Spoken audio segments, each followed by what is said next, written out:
Near mint condition, the home of collected editions. That cover's so awesome. Absolute format is the best way to own this store. Time to empty those wallets and fill those shelves.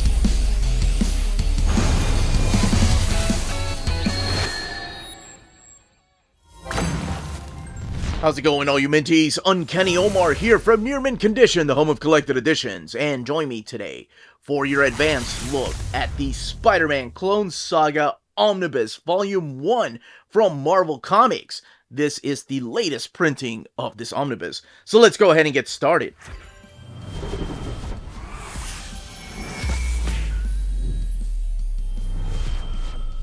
And welcome back, everybody. So what we're looking at here is the latest printing of the Spider-Man Clone Saga Omnibus Volume 1. We've had the Ben Reilly Saga Omnibus Volume 1 reprinted. We're getting a Volume 2 of the Ben Reilly Saga reprinted in February. And this is the reprint of Volume 1. And before I go any further, a big thank you to David Gabriel and the fine folks at Marvel for sending us an advance copy of this book. This book comes out on January 29th or 30th, depending on where you get your books. And before I go any further, before I look at the standard edition cover, what I want to do, because I've been asked just recently, how does the reading order look? Well, it looks just like this. This is Clone Saga. This is the one that starts it out. And if you have them in omnibus format, this is the way that they will look on your shelf. Now, of course, if you don't have the original printings, the reprints will be out later this year. Now, I mentioned that this was the direct market printing. So this is the one that's available only through the direct market. This is the one by Ron Lim. On the left-hand side is your standard edition printing, and that one is available everywhere. That one is drawn by Mark Bagley. As a matter of fact, that's the same cover and spine that they had in the original printing. So that's what we're going to be comparing it to here in a little bit. This is the one that was printed in 2016, and this is the new printing. And of course, ironically enough, in the same month, it's also available, well, the beginning of it, in Epic Collection. The Clone Saga has been printed for the first time in an Epic Collection with this Volume 27. But we are taking a look at the Omnibus. So this is what it looks like. Clone Saga Volume 1 over here by Bagley, and then over here by Ron Lim. Clone Saga Volume 1. Let's take a closer look at the spines right there. So you have this right here. The logo, of course, of the Marvel Omnibus has changed over the years. This is the newer logo. Spider-Man Clone Saga, you have Ben Reilly there. Whereas over here, you have this from the Spider-Man Unlimited issue number 1, where you have Peter Parker and Ben Reilly. And here's what the back of the book looks like. And Attack of the Clones is right. That's what this is. After all, it is called the Clone Saga. The covers to the issues collected in here. The font looking a little bit different over there. Rated T, Marvel logo, the ISBN looking a little bit smaller. The original retail price of this one's $125, and the new retail price is also $125. Underneath the dust jacket, we do have different designs. In the new printing over here, there we go, we have this, which I actually like that, to kind of give you an idea of the art on board on the original one over here. You have this piece by, I think that's Riley Brown, if I'm not mistaken. And in the new printing, this piece right here by Mark Bagley of Scarlet and Spider-Man right there.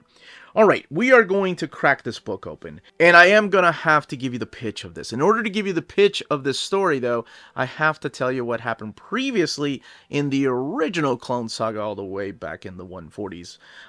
So that particular era, and kind of giving you the pitch and the premise as to what's going on, and what makes this such a iconic, legendary, and very divisive run in Spider-Man. Let's look at the flaps. I forgot to do that. Who is the real Spider-Man? Over here on the left, a little bit about the series, and on the right-hand side, the creators. Lots of creators. And that is the same flaps that they have in the original ones. Alright, now let's crack it open. Okay, let's go ahead and crack it open. You have your blue end sheets there, and the title page, Spider-Man, the Clone Saga. Who the heck is that guy? Don't worry, I'll be talking about him. He becomes important. And Spider-Man Clone Saga, and all of the credits right here. And you have Terry Cavana, James DeMatteis, Howard Mackey, Tom DeFalco, Todd DeZago, and of course Tom Lyle taking the top billing for writing the stories in here with pencilers like Mark Bagley, Tom Lyle. Rest in peace. I love that guy's artwork. Sal Buscema, Steve Butler, Liam Sharp, Ron Lim, just to name a few of the pencilers. Randy Emberlin, Scott Hanna, Don Hudson, Tom Palmer, the inkers, some of them, of course. Kevin Tinsley, Bob Sharon, John Kalis, and Heroic Age and Electric Prism with Glynis Oliver as some of the colorists, and of course Steve Dutro, Clem Robbins, Joe Rosen, some of the letterers. And a little bit of what's happened previously, pretty much telling you about the original Clone Saga. Now, before I even tell you what's collected in here, one of the titles is a spoiler. So please bear that in mind. If you don't want to know anything, by all means, skip to the part of the video. I put timestamps in the description where I talk about the build and I compare it to the original printing. If you don't want to know anything, I hate to spoil anything big for anybody, even though it's the title. Now, if it's the title of the omnibus, I can't help it. But, alright. So, collecting Web of Spider-Man 117 to 125. Amazing Spider-Man 394 to 401. Spider-Man, that's adjectiveless, 51 through 58, Spectacular Spider-Man 217 to 224, Spider-Man Unlimited number 7 through 9, and Spider-Man Funeral for an Octopus 1 through 3. That's the title. Spider-Man Clone Journal and the material from Spider-Man Collector's Preview. Now, what this little page right here did is tell you ahead of time what happened previously, and I will be doing that. So, many years ago, we had the original Clone Saga, where Spider-Man fought his clone. This was after the death of a beloved character, this guy named the Jackal, and came and into Spider-Man's life. His name is Miles Warren.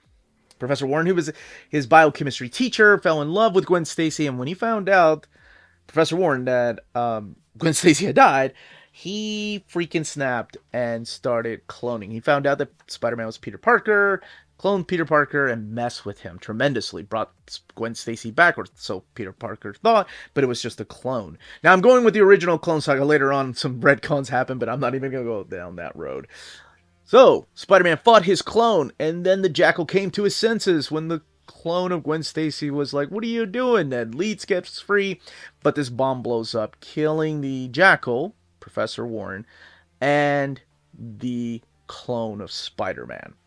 Now, when the clone of Spider-Man died, they were kind of teaming up against the Jackal. He died a good guy. Spider-Man takes his body to an incendiary and just drops his body in there. And Peter Parker, in the next following issue, got the test results of the DNA to prove that he was the original Peter Parker. Because if you're a clone, how would you know you're a clone? Well, what ends up happening, the big cliffhanger, the really cool part about that story, is that he crumbles up the paper, the test results, and throws it away because he knows that he is the original, the one and only Peter Parker, and the clone is dead. Well, now we come here to this particular era of the 1990s, where Aunt May has had a stroke, and this stroke has put her in a coma. And before that, she kept getting strange phone calls from a very familiar voice, and she really enjoyed talking to this person.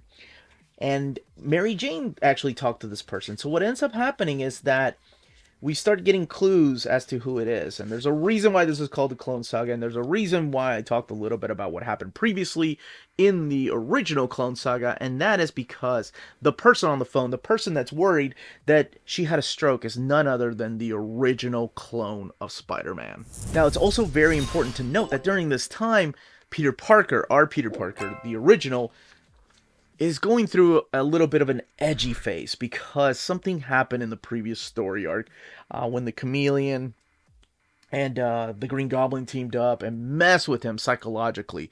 So right now he's going through this edgy phase. He's only calling himself the Spider. Do y'all remember the Kraven's Last Hunt when he was like, "I am the Spider"? Love that, by the way. So yeah, now he's going through this phase, not pulling any punches. And he's just found out that Aunt May has had a stroke. So of course he wants to go and see her. But before he even goes and sees her, this other young man is able to visit her. And everybody thinks it's Peter Parker, but it's not. It's the clone. So they finally have a confrontation, and that's where we get into the power and responsibility issues of this particular omnibus. So what happens when they get into this confrontation? Because Peter Parker this whole time has thought, wait a second, you're not who I think you are, right? Well, as it turns out, he is, because everybody thought, the clone had died. But he's back. He's been living a secret life. And through these little backup stories, there was a flip book in all of these. You'll find out how. And I'm not going to go into the details as to how. We also have this character right here. This is the Dr. Judas Traveler. And he doesn't come alone. He comes with his own group of people. And what they do is they invade the Ravencroft facility where all these supervillains are, like Carnage and Shriek. And his group of people are really interesting, and he's a really interesting character. So he's got Medea, he's got Chakra, he's got Boone, he's got Mr. Knox, this character, and then the Scryer. They're all a weird group of people that have this just mysterious drive. They're Ravencroft because they're trying to get Spider-Man's attention. He is torturing the supervillains at this facility, and he wants Spider-Man to come to him. And Spider-Man's given an option. Peter Parker. This can get really confusing when I say Spider-Man, but hey, welcome to the Clone Saga. He wants Spider-Man to come to Ravencroft to face off against him and his group of people. And we don't know what exactly is his drive, and the more you read the Clone Saga, the more confusing it kind of is, I'm not even going to lie. But eventually the story does wrap up, and it's a long journey as to the things he's doing and why. That all wraps up in the Ben Reilly Omnibus Volume 2, so you got a little bit to go. But he's got mysterious people with him. They're able to knock the crap out of Spider-Man Peter Parker, and that's when Ben Reilly decides, you know what? It's time for me to step in. I need to be a hero because I've got this DNA in me, or I've got this, I don't know, clone spirit of Peter Parker, whatever it may be. So that's when he jumps in and wears a mask and does heroic things, like goes and saves the original Peter Parker from these group of people of the Judas Traveler and all his weirdos, and they save Ravencroft because they don't have to kill all the villains in Ravencroft. They went and helped them out. So this is the flip book right here. All four issues had a little bit of a backup story. This is told by, or drawn by, Liam Sharp, and it has like things that weren't talked about in the original Clone Saga and where Ben Reilly has been. And you'll see some stuff like that show up through this omnibus. Now, the next story arc, this one right here, is when things really get flying, when this character becomes really popular, and when we start calling this character the Scarlet Spider. And the very first supervillain that he fights is none other than Venom in the storyline called Exile. So in Exile, he ends up fighting Venom, and he's got his own costume. He designed it himself. Keep in mind, he's a poor kid. And I love the hoodie. I think a lot of people do. But it was really cool to see him fight off against Venom. And now we start seeing another mysterious character show up through here. This guy right here that's killing villains and leaving a mark on them. And who that is Kane. Now he has his own little secret about himself, which I'm not going to get into because I want people to enjoy this. I'm kind of just giving you the pitch. Yes, Aunt May is still in a coma, and both Peter Parker and Ben Reilly are suffering because they have good memories of her. They know who she is, how much that of her life she gave to them. And oh my gosh, I'm not even gonna lie, I can't believe I forget about this every time, but till I go back and reread it. But there is a really powerful issue in here that just breaks me down when I read it. And it's a beautiful story, and it's weird to think about it being part of the Clone Saga, because the Clone Saga is one of these stories that just gets swept under the 90s were a horrible idea. This is the Jackal and Nocturne team up. Like, we did a lot of bad things in the 90s, but there was some good. I mean, there is some good in everything, or at least I like to think so. Maybe, right? Or am I... Maybe there's some good in trouble. Oh, boy. But anyway, the art. Terry Dodson, that's right. But back to this. There was some really good storytelling in there. And most of it done by J.M. DeMatteis. And I just thought, there was one issue, and I don't want to give away what issue it is or what happens in here. I just thought it was such a powerful moment. It makes me cry. It's beautiful. And just the reaction and everything that happens, oh my gosh. It gets to me every time. So more and more we start seeing Kane appear through these pages. Now he's not just going after little thugs, he's going after supervillains. And this is the Grim Hunt, which is the return of Grim, the Craven's son, and That is the Web of Life. Then we have the Web of Death storyline, and Kane has a big part in both of these storylines. And then, of course, we get more of the Spider-Man Unlimited. This is Mary Jane trapped in an elevator. I am not kidding. That's exactly what happens. And then this is the funeral for an octopus. Well, you can find out exactly what happened to him, but this is more of it's like a reunion, if you will, of the original Sinister Six, well, and their legacy characters. Then, of course, if we're talking about the Clone Saga, things get a little bit more confusing because enter the Jackal. And the Jackal, of course, isn't alone. He comes back. Is it the original Jackal? And then what ends up happening? Well, what ends up happening is that Peter Parker, our original Peter Parker, gets thrown in jail. He's being tried for murder. What? Peter Parker killed somebody? How? What the heck is going on?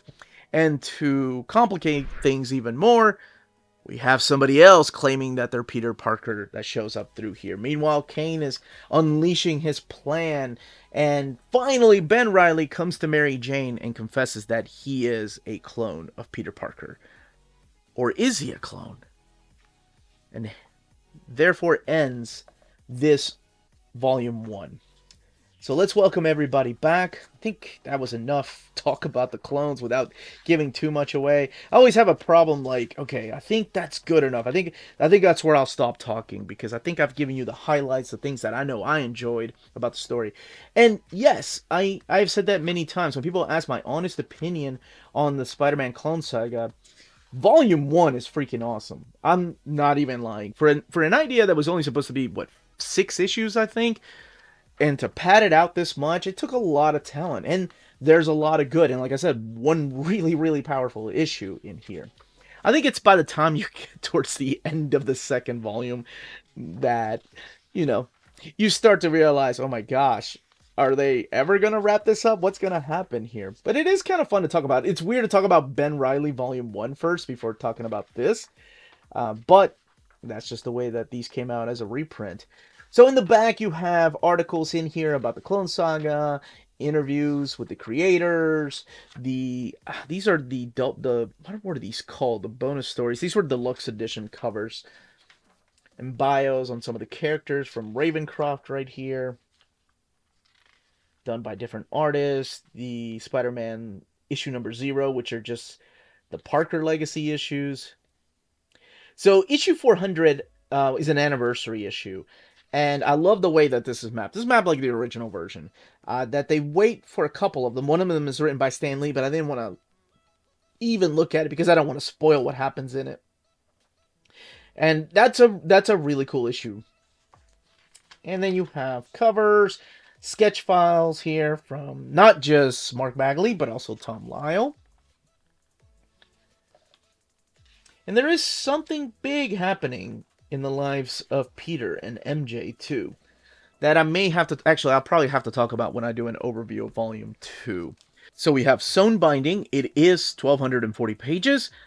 And something I did notice on my copy, and just could be my copy, I noticed cracking whenever I was stretching the spine. So when I went to stretch the spine, it's not doing it now. I noticed, can't even talk pretty one day. Noticed that I think they had glue, and the glue was so dry that it started to crack. I haven't noticed anything like sagging or anything, or any of the page bunches coming apart. So it looks intact, but I just noticed that. I just want to be as thorough as I can be on these overviews. But it does seem to be okay here. Let's talk about the paper stock, and then we'll look at some of the pages for spread pages. So the paper stock is this glossy paper.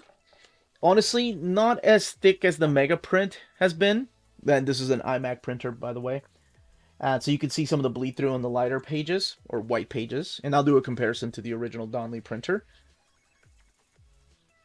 But usually it happens with, whenever there's light colors or there's whites on the page. You can see some of the art bleeding through from the opposite side. And to kind of give you an idea of what the spread pages look like, you do get some gutter loss. Yeah, you can tell by the eye. And of course, I'll be comparing it to the original printing. As a matter of fact, let's go ahead and do that now. Okay, we have the original Donley printer here on the left, and the new printing from the iMac printer on the right. Blue end sheets right there. And title page. Spider-Man with credits. And what I want to do is compare papers. I'll be honest. Paper stock seems just about as thick as the Donley printer from 2016. And the bleed through looks about the same. Maybe. Let me look at another page. I gotta make sure here. Okay. Just wanted to come to a page that has a lot of whites and some light colors. So it's a little bit more noticeable here in the new printing than the original printing. And I mean a slightly bit more noticeable over here than over here. But there is still some bleed through happening. You know, like I said, I go through this because I know it bothers some people. It doesn't bother everybody, but it bothers some people. And I do try to be as thorough as I can be with my overviews. But yeah, just a little bit more over here. Now, what I want to look at is something that I noticed significantly happening in this issue of Spider-Man Unlimited number 7. Did I say it was number 1 when I looked at this find? That's on me. And that is the colors that they were using during this particular time.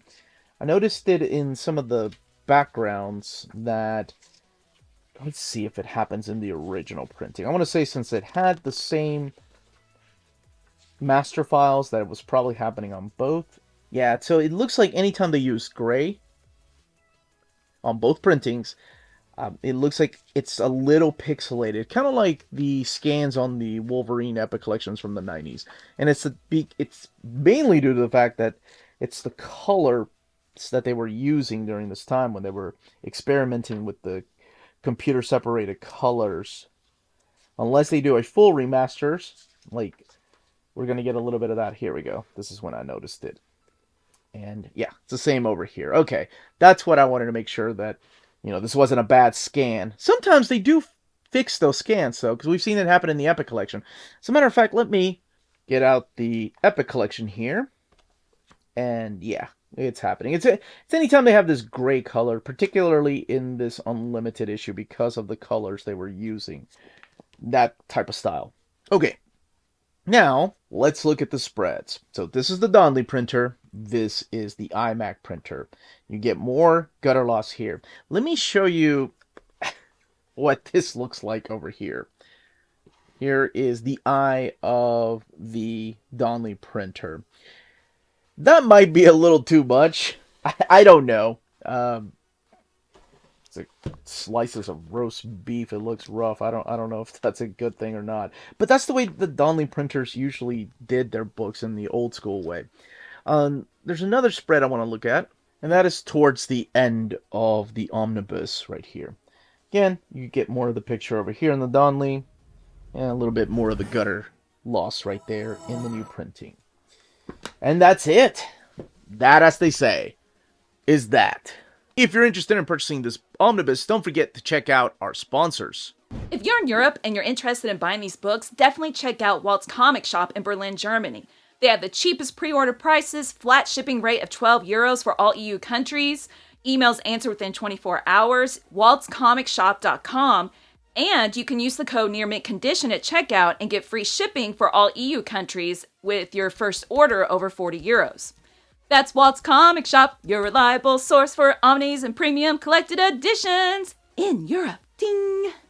cheapgraphicnovels.com, your online home for graphic novels and collected editions up to 50% off cover price. They have excellent shipping and prompt and helpful service. Check out their bargain deals for up to 90% off cover price. And don't forget, the CGN also takes pre-orders. That way you don't miss out on the hottest releases. And they are currently running a special promotion for you Minties. If you're a first-time customer, after receiving your order confirmation email, reply back to that email and let them know Near Mint Condition sent you their way. They will then apply a free shipping promotional credit to your next order in the US. Cheap Graphic Novels, your source for the hottest books with the kind of deep discount, quality shipping, and customer service that will keep you coming back for more. That was the content, the page count, and build of this book. Let me know in the comments down below if you plan on picking this up, if you already have the original printing, or if you missed out on it, if you were going the Epic Collection route, or if you have the original Clone Saga Epics.